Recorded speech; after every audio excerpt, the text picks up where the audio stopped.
OHRC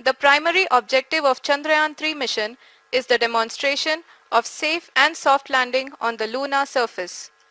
This demonstration is a critical aspect for ISRO's future interplanetary missions. In addition to this, the mission objectives also include demonstration of roving capability and conduction of in situ scientific experiments on Moon's surface. Carried on the shoulders of India's heaviest rocket LVM-3 on the 14th of July, Chandrayaan 3 was placed in the precise elliptic parking orbit of size 170 by 36,500 kilometers. ISRO, in its mission plan of following the incremental trajectory approach, carried a total of 5 earthbound maneuvers.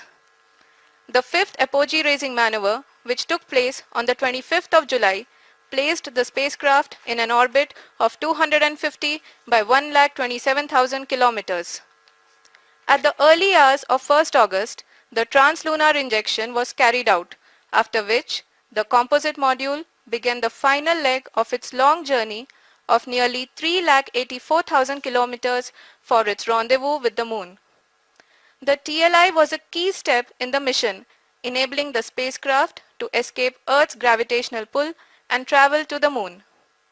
An orbit of 288 by 3,69,328 kilometers was achieved at the end of the translunar injection.